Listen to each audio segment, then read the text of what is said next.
Como bautizados, recibimos gratuitamente dones y bendiciones de Dios. Como miembros de la Iglesia, tenemos un compromiso de apoyarla y servirla en los más necesitados. Ley aplicada, para dar respuesta a tus dudas más frecuentes sobre la ley aplicada en la Iglesia Católica. Ley aplicada. Comenzamos.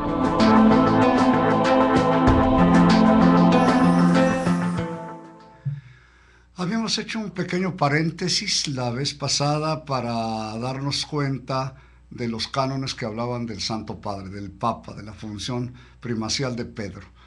Como resumen podemos sacar cuál es la función, las funciones fundamentales del Papa, del papado, del ministerio petrino, así llamado. Primero, la comunión de toda la Iglesia.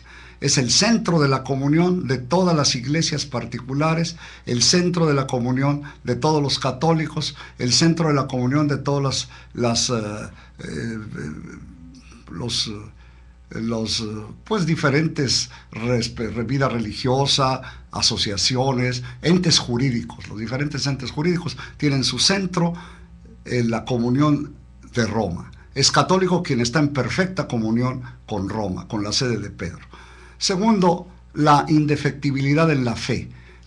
Cristo le prometió a Pedro que él pediría por la fe para que no desmayara.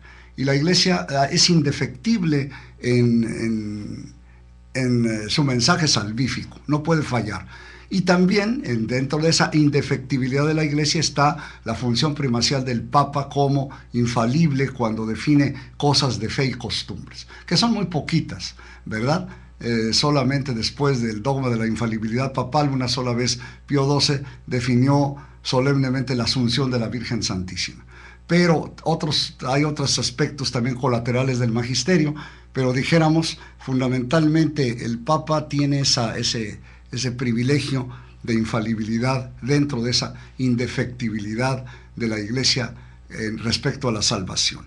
La Iglesia no puede fallar en su mensaje de salvación. Podemos fallar los hombres, las estructuras, pero de ninguna manera puede fallar la totalidad de la Iglesia en la fe que Cristo nos ha dado al fundar su Iglesia. Nos ha enseñado la Escritura con ese sentido histórico, con ese sentido católico, con ese sentido de la Iglesia en la cual subsiste la Iglesia de Cristo. La Iglesia católica, dice el Concilio Vaticano II, subsiste la Iglesia de Cristo.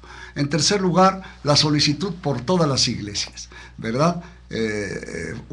San Pablo lo expresa, pero podemos decir exactamente de Pedro y de Pablo, la solicitud por todas las iglesias, la preocupación de todas las iglesias de todas las partes del orbe, la preocupación de que se propague la fe, la preocupación de los diferentes zonas de misión, de estar listo para las necesidades particulares de cada iglesia particular. Qué lástima, yo alguna vez pensaba que debía crear la Santa Sede comisiones para que llegara a un país y resolviera los problemas de fondo de cada uno de ellos. Ojalá algún día esto sea posible. Se requeriría una nueva organización que esperamos algún día llegará con los nuevos papas, los cambios necesarios para que la Iglesia sea más efectiva en la predicación del Evangelio.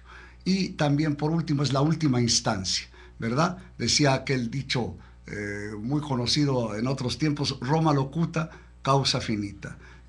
Habló Roma, la causa está terminada. Es la última sentencia, la última apelación posible es el Papa, ¿verdad? Y cuya sede no puede ser juzgada por nadie, ¿verdad? Él es el que define, el que juzga en última instancia, y es reconocido desde la más antigüedad de la Iglesia. Ya desde los primeros años, el Papa Clemente, los papas intervinieron en diversos asuntos de las otras iglesias como última instancia para resolver los problemas.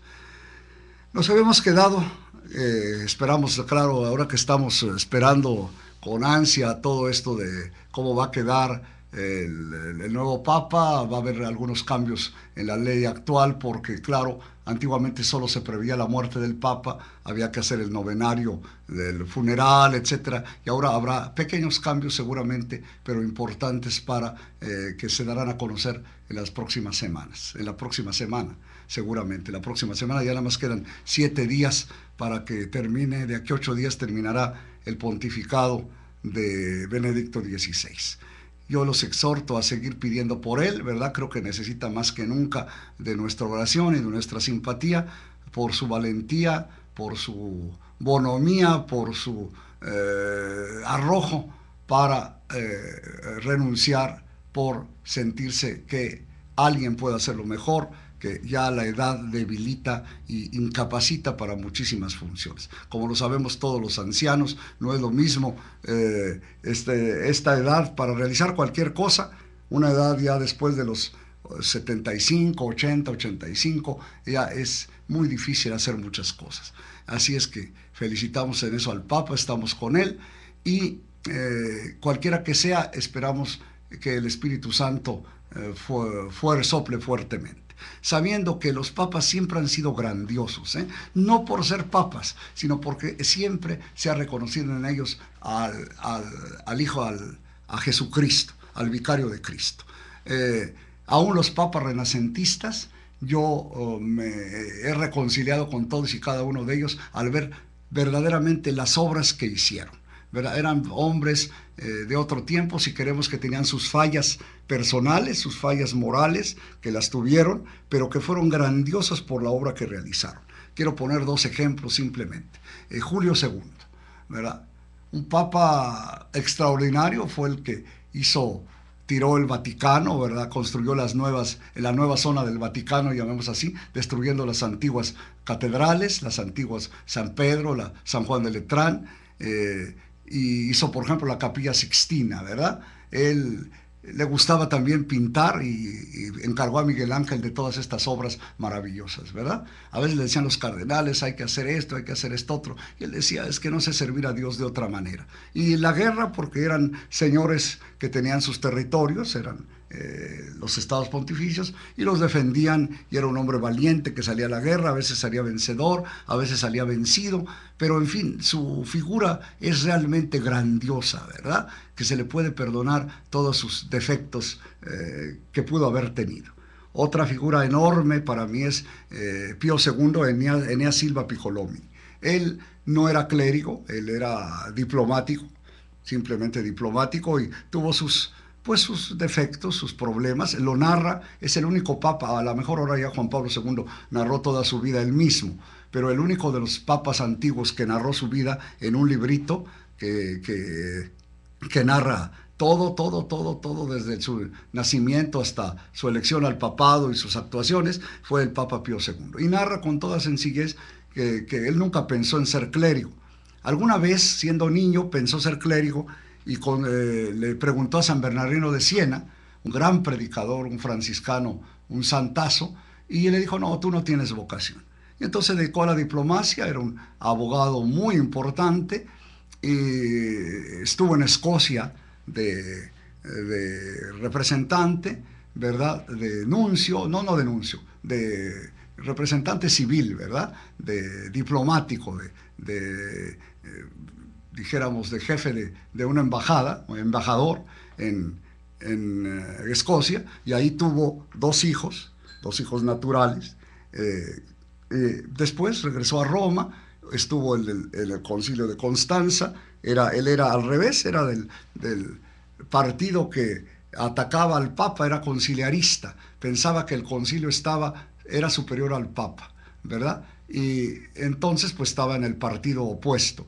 Ya se eligió Martín V, ¿verdad? Se quitó el cisma de Occidente, y posteriormente alguno de los papas lo llamó y le dijo, quiero que trabajes conmigo. Y lo hizo clérigo para que pudiera trabajar con él. Le dio la tonsura y las órdenes menores y entró a la clerecía y llegó en 10 años a papa, de laico a papa en 10 años. Un hombre maravilloso.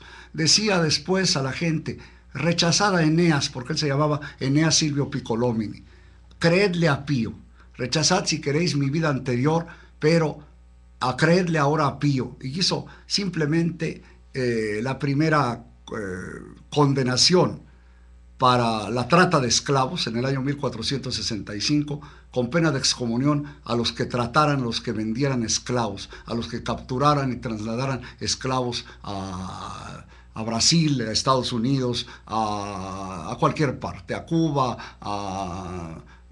donde se trasladaban a Cartagena de Indias, todos estos lugares, pero claro, nadie le hizo caso, como nadie hace caso de la excomunión del aborto, ¿verdad?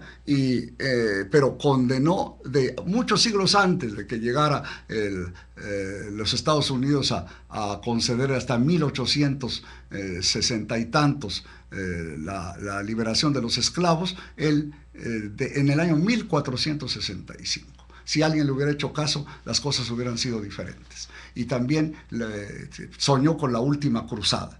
Un hombre maravilloso, con grandes defectos que tuvo antes de ser clérigo, pero una vida extraordinaria, brillante, un genio en la cuestión de las cosas literarias, ¿verdad? Tenemos, por ejemplo, esos dos ejemplos. Así es que cualquiera que sea el papa que salga, creo que será maravilloso, como lo son todos. Vamos a una pausa comercial y enseguida estamos con ustedes. Ley aplicada.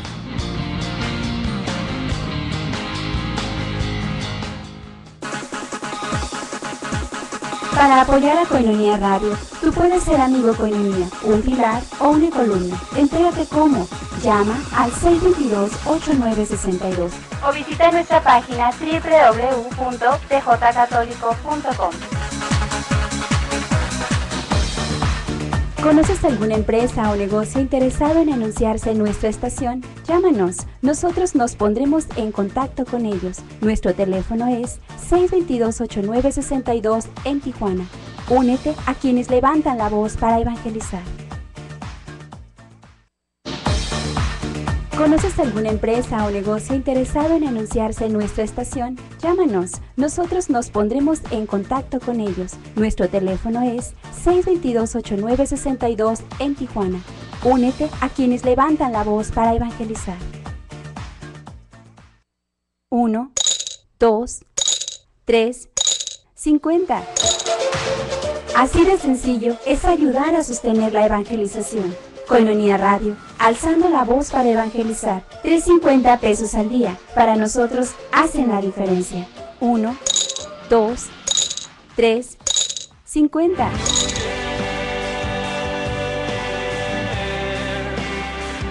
Concierto Pro Radio con John Carlo.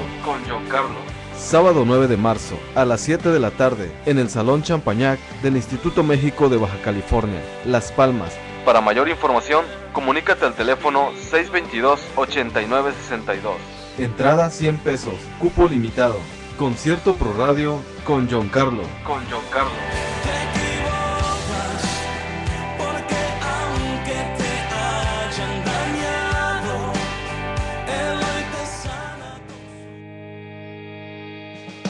Hola amigos, yo soy John Carlo y quiero invitarte a que sigas escuchando Koinonia Radio, la radio que te acerca a Dios.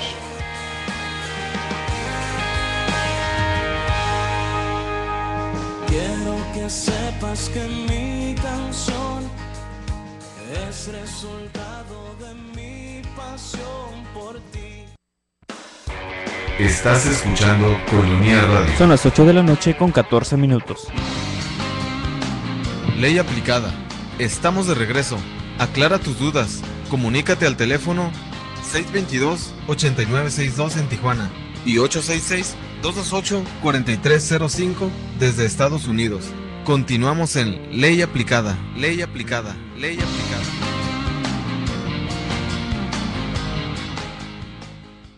Decíamos, cualquiera que sea el Papa será maravilloso, no por ser Papa, sino por ser el vicario de Cristo. No por ser un hombre, sino porque representa y es, y en él se manifiesta la promesa de Cristo a Pedro. Sobre ti edificaré mi iglesia. Así es que a partir del 28, pues seguramente habrá en muchas iglesias una misa proeligiendo sumo pontífice, para elegir al sumo pontífice, para darle nosotros como pueblo de Dios luz al Espíritu Santo para que ilumine a los cardenales y nombren al que, no al mejor, ni siquiera al mejor de todos, sino al que Dios quiera para estas circunstancias, al que mejor le pareciera a Dios en sus designios para seguir continuando el ministerio petrino dentro de la iglesia. Nos habíamos quedado que íbamos a ver, aparte de las obligaciones de los clérigos, primero habíamos visto la incardinación, que la iglesia no es como, los sacerdotes no surgen como los movimientos protestantes, que cada quien se nombra ministro, se nombra pastor, basta con la comunidad acepte o que forme una pequeña comunidad para ser pastor de la iglesia. ¿Quién te ha dado ese poder? Nadie es llamado si no es llamado como Aarón. Nadie puede arrogarse este título, ¿verdad?, de sacerdocio, de pastor. En la iglesia siempre hay la sucesión apostólica. Siempre se da a través de los obispos, a través de la ordenación de los presbíteros, se da el sacerdocio y se da el ministerio pastoral. De tal manera que la iglesia por eso es muy exigente respecto a la incardinación de los clérigos. No quiere clérigos vagos, es decir, que no pertenezcan a nadie. Siempre el sacerdote se ordenó en alguna diócesis, para una diócesis, para un movimiento religioso, para alguna congregación religiosa, alguna orden religiosa, para alguna sociedad de vida apostólica o para algún movimiento que tiene derecho a incardinarse, luego en la prelatura, algún sociedad de clérigos o sociedad que admita clérigos y que pueda titular, llamemos así, apoyar con su incardinación a aquel clérigo. De tal manera que siempre hay unas normas muy estrictas para cambiar, es decir, tienen que ser normas muy claritas para que el clérigo no pierda la adscripción a algún lugar. No puede haber clérigos que no pertenezcan a nadie, ¿verdad? Puede ser que nadie los quiera, eso sí es otra cosa, pero que siempre pertenecen a algún ente jurídico dentro de la iglesia, alguna iglesia particular o alguna asociación de fieles, ¿verdad?, si así lo llamamos a hacer todas las otras asociaciones de clérigos que pueden dar dimisorias, que pueden presentar para la ordenación sacerdotal, ¿verdad? Cuando comienzan las pequeñas congregaciones religiosas, en general comienzan adscritas a alguna diócesis, pero siempre no se puede no pertenecer a ninguna parte. Siempre se pertenece y eso es garantía para los fieles. Cuando llega un sacerdote, porque si hay tantas posibilidades aquí en México que presenten falsos sacerdotes, ¿verdad?, que se autonombraron a sí mismos, ¿verdad?, que se autonombraron a sí mismos, o bien que pertenecen a iglesias supuestamente con sucesión apostólica, pero no la tienen, o iglesias que han nacido, ¿verdad? Ya ven ustedes que hasta la Santa Muerte tiene su obispo, ¿verdad? Yo lo conozco, ¿verdad? Y pues lógicamente todo esto pues no puede ser, ¿verdad? No puede ser. La iglesia es muy estricta para saber de dónde viene el sacerdote. Por eso llega un sacerdote, puede pasar aquí un mes, 2, pero siempre hay que recurrir al señor arzobispo para que él pida a su obispo a ver cómo están las cosas, si se puede quedar aquí un tiempo o no. El señor arzobispo valorará si puede admitirlo o no por un tiempo indefinido o por un año, por 2 años, pero siempre de acuerdo con el obispo o con el instituto religioso del cual provenga. Así es en la iglesia. De esta manera realmente sí hay un verdadero control, ¿verdad?, para que no se presenten falsos sacerdotes. Sin embargo, la realidad es otra, y como a veces nuestro pueblo piensa o no piensa suficientemente, cualquiera que se viste una sotana se piensa que ya es sacerdote, sabiendo el dicho que dice el pueblo: el hábito no hace al monje, ¿verdad? El hábito no hace al monje, el hábito no hace al sacerdote, sino su ser sacerdotal, su pertenencia al presbiterio que le vino por la imposición de las manos del obispo y la aceptación de los otros sacerdotes que imponen con el obispo las manos. Así es que vamos a comenzar a ver cuáles son las obligaciones de los clérigos. Qué bueno para que ustedes las tengan también y puedan a veces decir: hombre, el padre está fallando, a lo mejor será bueno decirle al señor arzobispo qué pasa, ¿verdad? Que no está cumpliendo el padre con algún aspecto que puede causar escándalo. Canon 273. Los clérigos tienen especial obligación de mostrar respeto y obediencia al sumo pontífice y al ordinario propio. Los clérigos debemos desde luego tener una gran devoción, como la tiene el pueblo, y amor al sumo pontífice, al papa y a nuestro ordinario, a nuestro obispo. No todos tienen un obispo, los religiosos tenemos no un obispo, sino un superior que hace las veces del obispo, ¿verdad? A nuestro ordinario se llama, nuestro ordinario propio. Debemos de tener siempre una especial obligación de respeto y devoción por ellos. 274. Solo los clérigos pueden obtener oficios para cuyo ejercicio se requiere el orden sagrado o la potestad del régimen eclesiástico, lo llamada potestad de jurisdicción. Solamente los clérigos pueden, desde luego, tener la potestad de orden. Los demás no están ordenados. Si alguien no está ordenado, pues no puede ejercer lo propio del orden.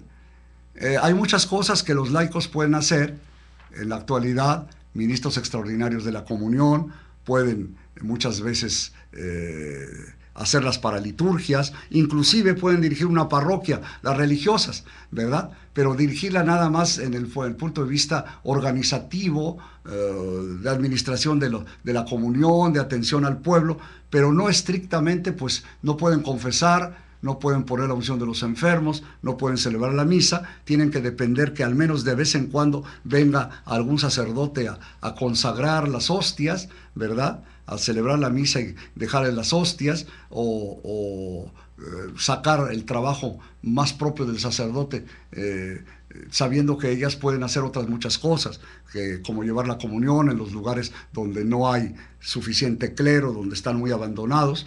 Sí hay permiso en México para que los religiosos simples, por ejemplo, los hermanos maristas, los hermanos lasallistas, las religiosas y aún los simples laicos puedan dirigir una parroquia, pero no titularmente, ¿verdad? Para dirigirla titularmente se requiere ser presbítero, se requiere estar ordenado. Tenemos entonces que lo que refiere al orden, pues claro que no lo puede dar otro que no tenga el orden. Y tampoco el régimen eclesiástico, la jurisdicción, el poder dentro de la iglesia, solo lo pueden tener los clérigos, obispos, sacerdotes y diáconos, obispos, presbíteros y diáconos. Solo ellos pueden detentar el poder de jurisdicción. Otros poderes se parecen al de jurisdicción, pero no lo son. Por ejemplo, las superioras religiosas, ¿verdad?, ejercen un poder sobre la comunidad, pero no es propiamente de jurisdicción. Es un poder que se llama potestad dominativa. Se llamaba o se llama potestad dominativa, pero organizativa, para el bien espiritual de las personas, pero de ninguna manera es un poder jurisdiccional dentro de la iglesia. ¿Verdad? Solo los clérigos, las mujeres no pueden ser clérigos, por consiguiente no pueden detentar el poder de jurisdicción, ¿verdad? Sin embargo, tienen un verdadero poder y muy importante, ¿verdad? Pensemos movimientos como puede ser las Hermanas de la Caridad, que eran 40,000 o 30,000, muchísimas, ¿verdad? Pues claro que es una verdadera fuerza, pero se maneja desde el punto de vista organizativo, desde el punto de vista del aprovechamiento espiritual de las personas, y funciona muy bien, pero no es estrictamente un poder de jurisdicción. Es un poder interno de la iglesia, importante, pero no es de jurisdicción, porque en la iglesia solo hay, habíamos dicho, clérigos y laicos, no hay otro. Unos y otros, tanto los clérigos como los laicos, pueden ser religiosos, pero la vida religiosa no pertenece a la estructura de la iglesia, sino a la santidad de la iglesia. Está en otro plano, no está en el plano de las funciones, en el plano jurisdiccional. 273, 274.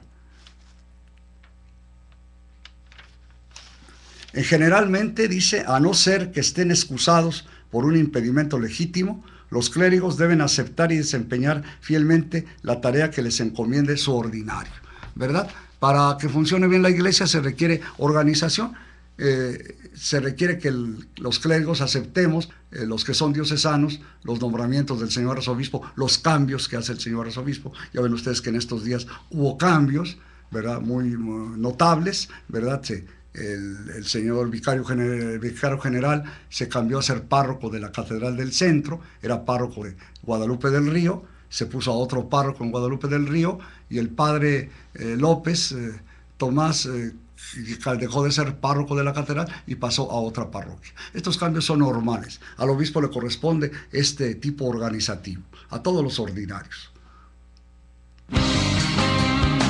Vamos a una pausa comercial y enseguida estamos con ustedes. Ley aplicada.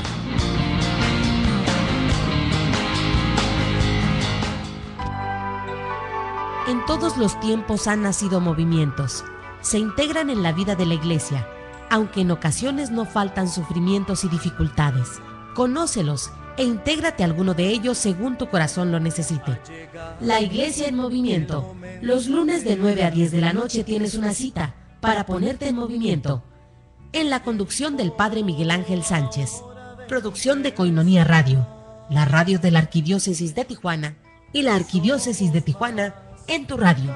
Y con tu Espíritu Santo un nuevo mundo crear, y con María el andar será hacia la eternidad.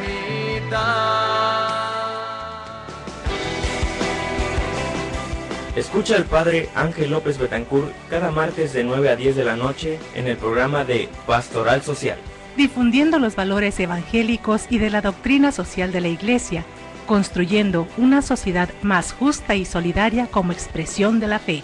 Pastoral Social de la Iglesia, martes 9 de la noche por Koinonia Media, www.tjcatólico.com. Para ti, que no puedes asistir a la celebración de la Santa Eucaristía por enfermedad, por distancia o por algún otro inconveniente, Vive con nosotros la celebración de la Santa Misa. Todos los días a las 6 de la tarde, en Radio 1420 AM y por internet en www.tjcatólico.com.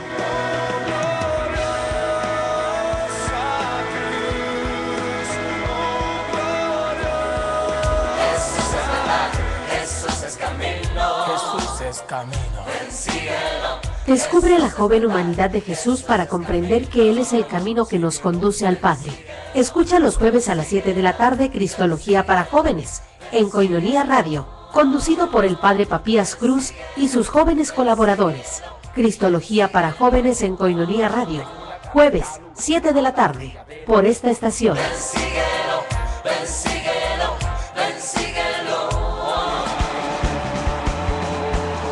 Este es tu programa Yuca. ¡Ey! ¿Qué es eso? Para descubrirlo, escúchanos todos los jueves a las 10 de la noche. ¿Por dónde? A través de Koinonia Radio o tjcatólico.com. Yuca, Yuca, Yuca. Seremos la generación que lanza por tu gran amor, oh Dios, por tu gran amor, oh Dios. Llénate del Espíritu Santo y deja que el Señor toque tu corazón por medio de la oración. No te pierdas el poder de la oración. Ven a mí cuando te sientas triste y solo y sin amor. ¿Sabes qué es el amor? ¿Sabes amar? ¿Existirá el amor perfecto? El amor perfecto es el de Jesucristo, y al unirnos a Él podemos alcanzarlo y resolver todas las preguntas del amor. Escúchanos de lunes a viernes de 5 a 6 de la tarde en Koinonia Ágape, comunidad de amor. Todo lo que Dios nos manda nace de su amor y todo es bueno. Sintonízanos en la 1420 AM y en www.tjcatólico.com desde internet. Koinonia Ágape, porque Dios es la fuente del amor. Eres Dios, eres Señor, eres por quien yo vivo. Hola amigos, yo soy John Carlos y quiero invitarte a que sigas escuchando Koinonia Radio, la radio que te acerca a Dios. Estás escuchando Koinonia Radio. Quiero que sepas que mi canción Son las 8 de la noche con 30 minutos. Ley aplicada. Estamos de regreso. Aclara tus dudas. Comunícate al teléfono 622-8962 en Tijuana y 866-228-4305 desde Estados Unidos. Continuamos en Ley Aplicada, Ley Aplicada, Ley Aplicada.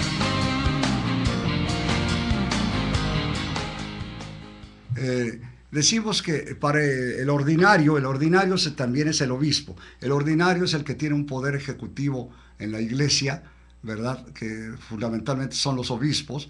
Ellos organizan la diócesis lo mejor posible, cubren los diversos campos, lo organizan dentro de sus posibilidades, porque hay tantísima necesidad que a veces hacen lo que pueden.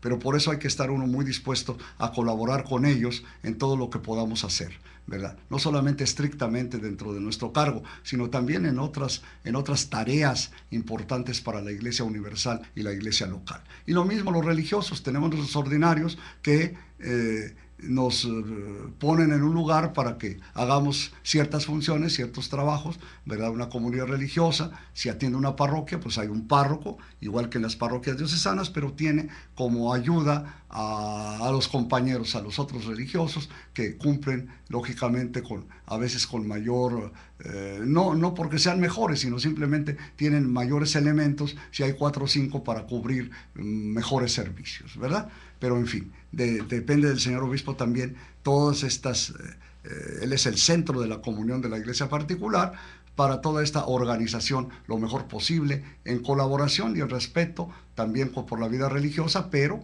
siempre uno en perfecta comunión con él, ¿verdad?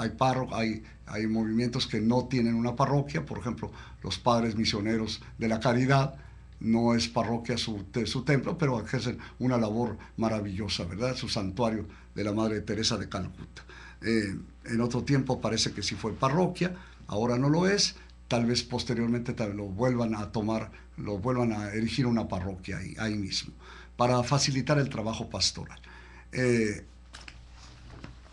Dice el 275, los clérigos, puesto que todos trabajamos en la misma obra, que es el cuerpo de Cristo, estemos unidos por el vínculo de la fraternidad y de la oración y fomentemos la mutua cooperación según las prescripciones del derecho particular.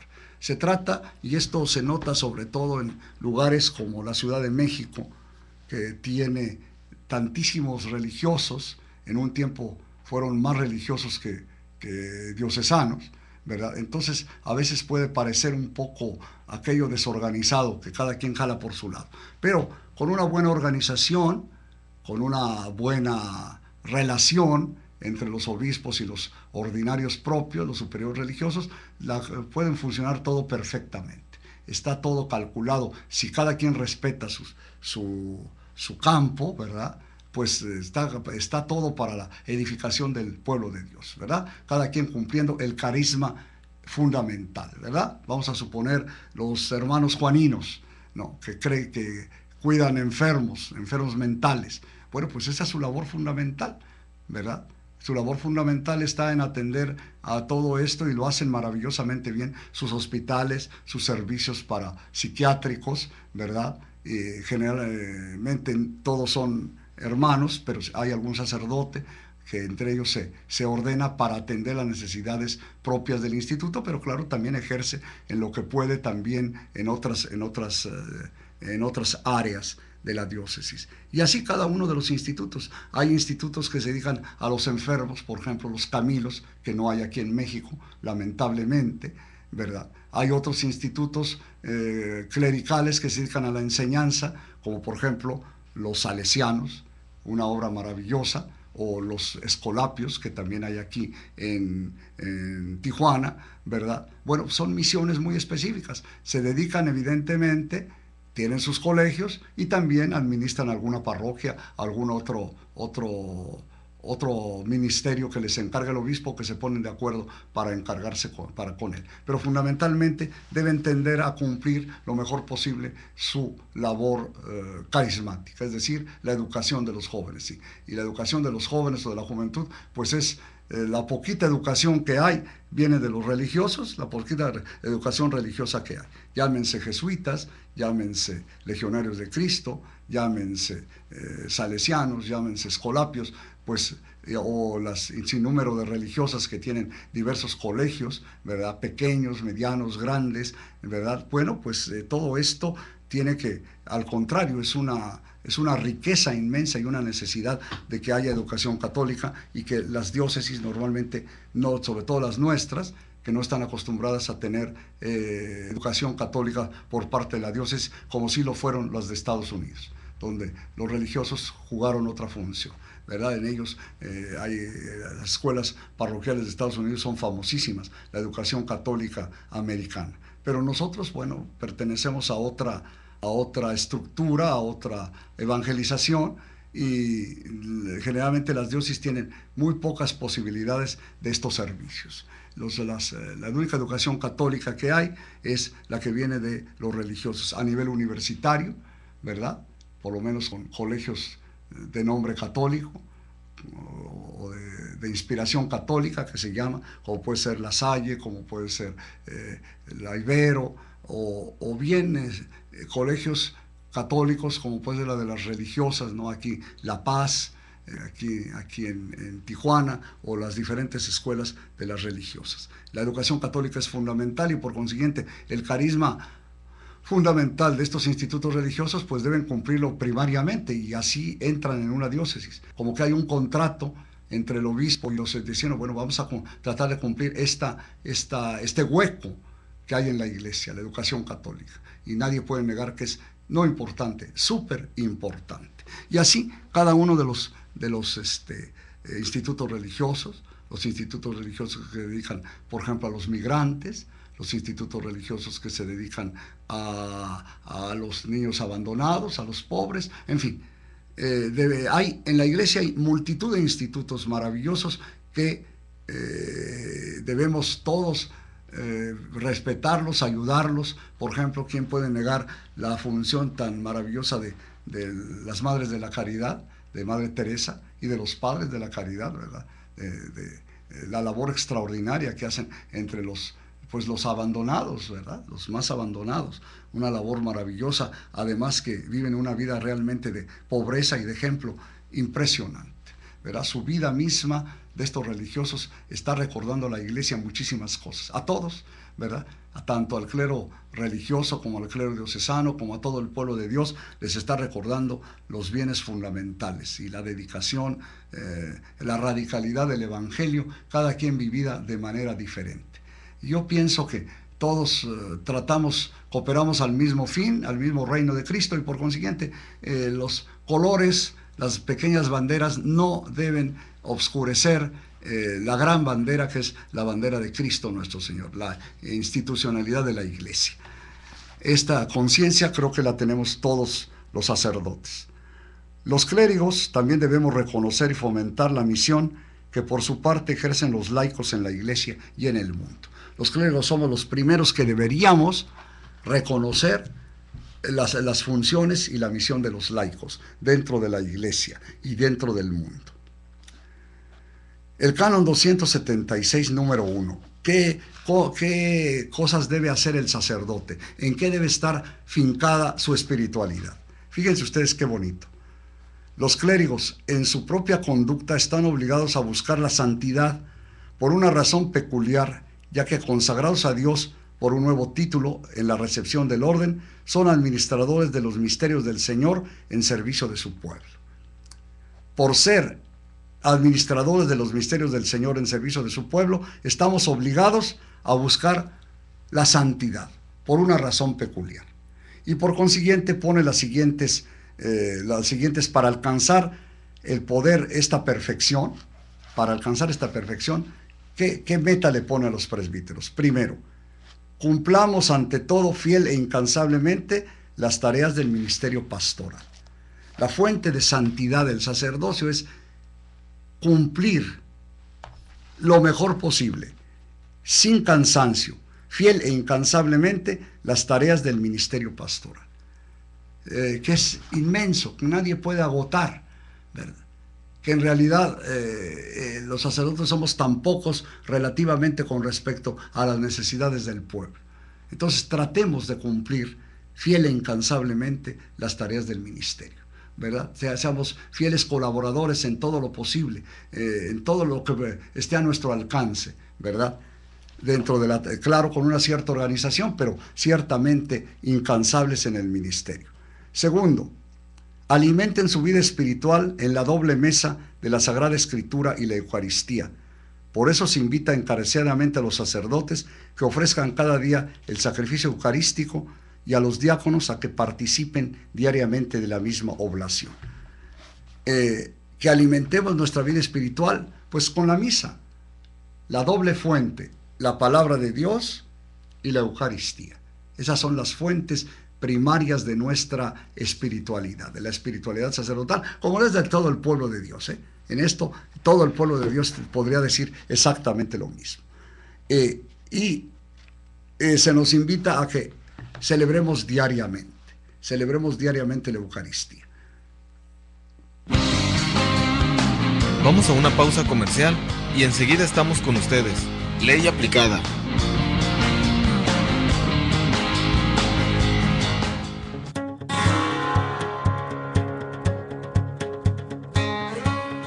Muy queridos amigos de Koinonia Radio, quiero agradecerles de corazón la generosidad con que colaboran en los desayunos en favor de Koinonia Radio.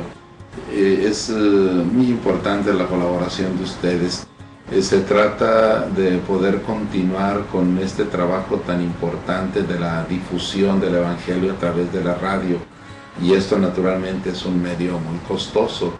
Les agradecemos esta respuesta que ustedes tienen, su generosidad, porque es una ayuda muy importante para poder continuar nosotros en Koinonia Radio con esta difusión del Evangelio. Mil gracias y que Dios les bendiga.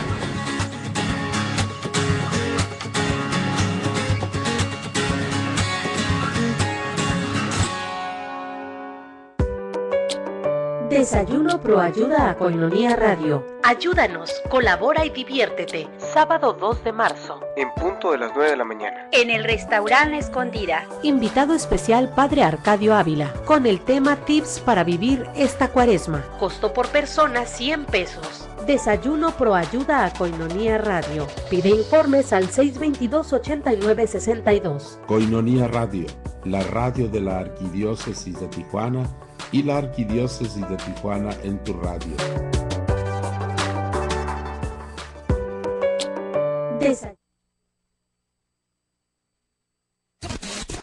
Koinonia Radio, 14:20 AM.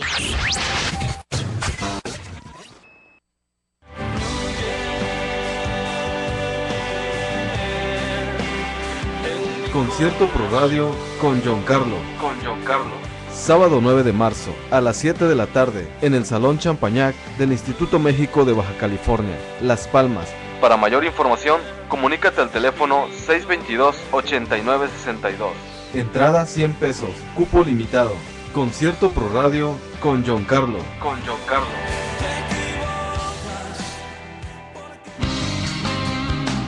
Ley aplicada. Estamos de regreso. Aclara tus dudas. Comunícate al teléfono 622-8962 en Tijuana y 866-228-4305 desde Estados Unidos. Continuamos en Ley Aplicada.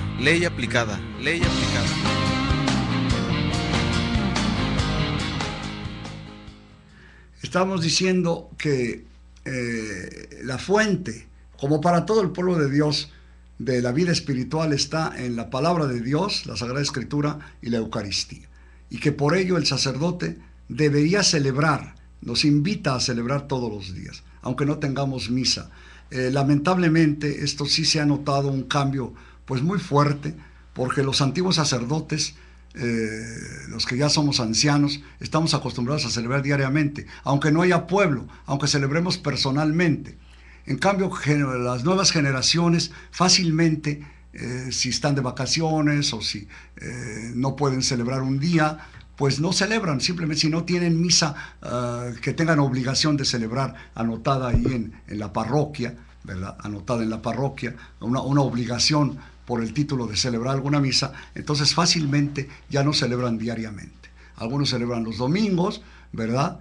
por lo menos todos tenemos obligación de oír misa el domingo, seamos laicos o sacerdotes, celebrar o participar en la misa, ¿verdad?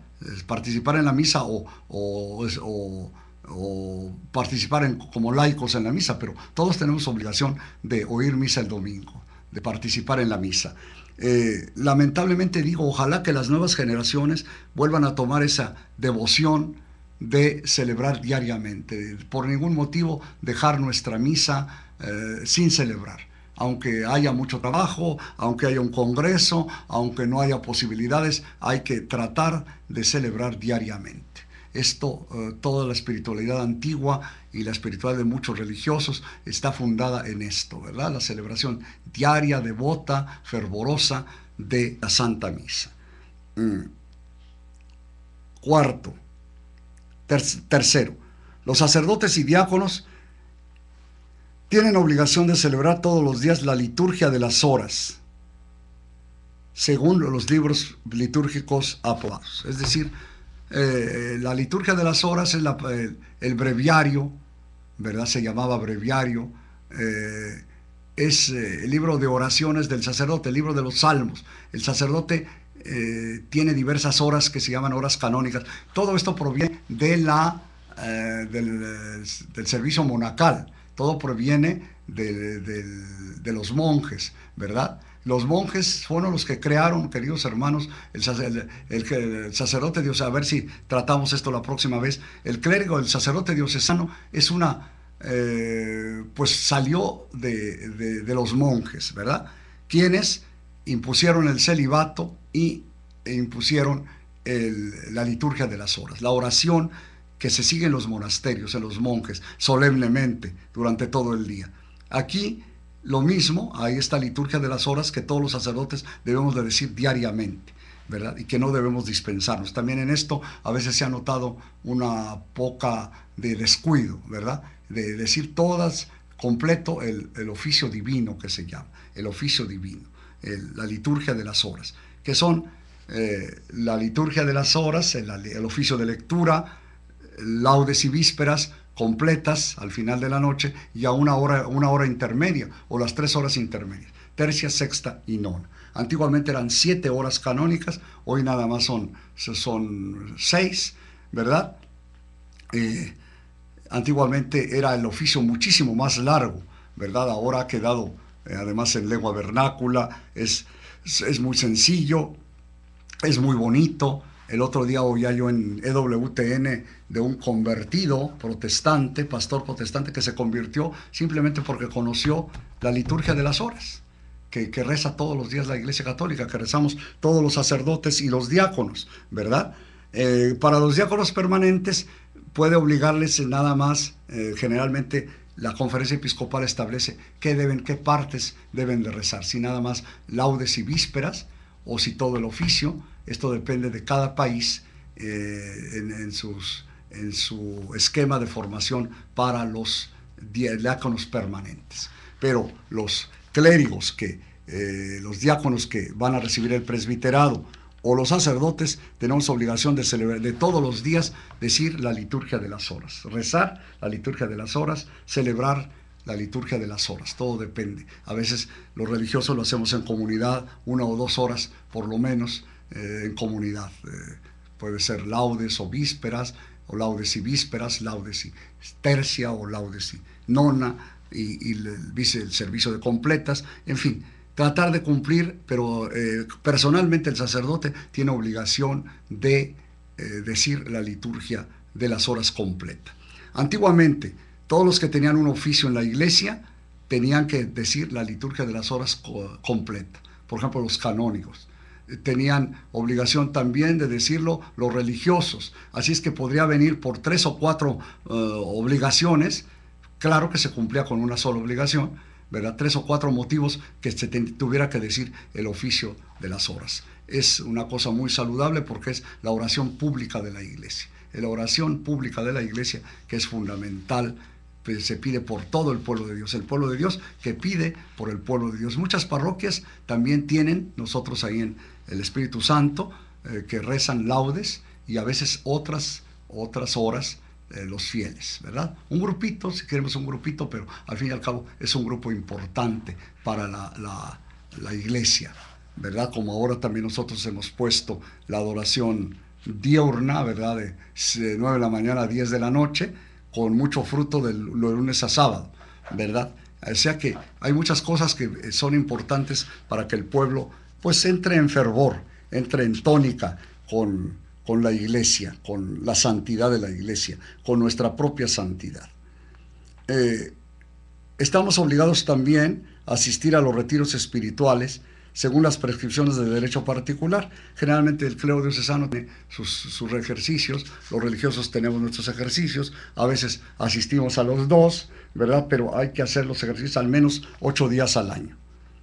Se aconseja todos los días la oración mental, acceder frecuentemente al sacramento de la penitencia, tener peculiar veneración a la Virgen María y practicar otros medios de santificación, tanto comunes como particulares. Esto es lo que nos pide el código a los sacerdotes respecto al camino de santidad que debemos de tener. La gente es muy sensible a la santidad del sacerdote, ¿verdad? De tal manera que prácticamente, como dijo el otro día alguien, bueno, ¿para qué eres sacerdote si no eres santo?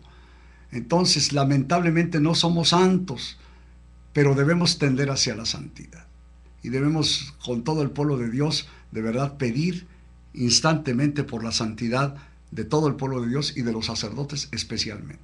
¿Por qué? Porque del sacerdote depende muchísimo el trabajo de un sacerdote verdaderamente santo.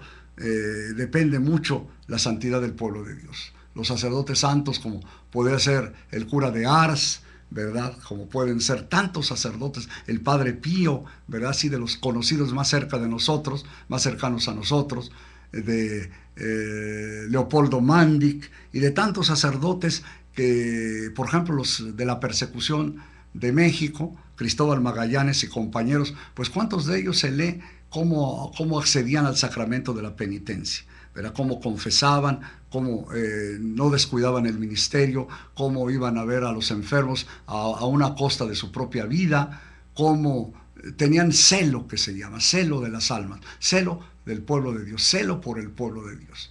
Ojalá que en este año de la fe nosotros sacerdotes seamos los primeros en revivir, ¿verdad?, la imposición de manos que nos dio el presbiterio y el obispo. El Santo Padre lo dijo el otro día, ¿verdad? Precisamente que revivamos en el día de 2 de febrero, día de la presentación, en que se reunieron religiosos de todo el mundo para celebrar la festividad como cada año en San Pedro.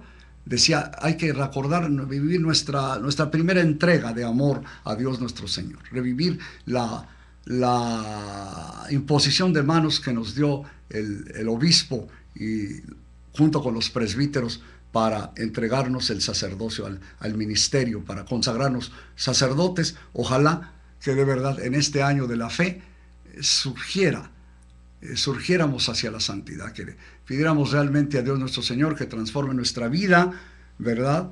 Que la haga verdaderamente luz para todo el pueblo de Dios, y que el pueblo de Dios, en vez de ver como ha visto algún escándalo, a veces exagerado, ¿verdad? Exagerado por los medios de comunicación, pero al fin y al cabo alguna falta, ¿verdad? Pues que o si ha visto una falta en concreto, o si ha sufrido un abuso en concreto, pues tenemos que dejarlo todo al lado para pedir por los sacerdotes, para pedir por la iglesia, para pedir por nuestra santidad. Al fin y al cabo,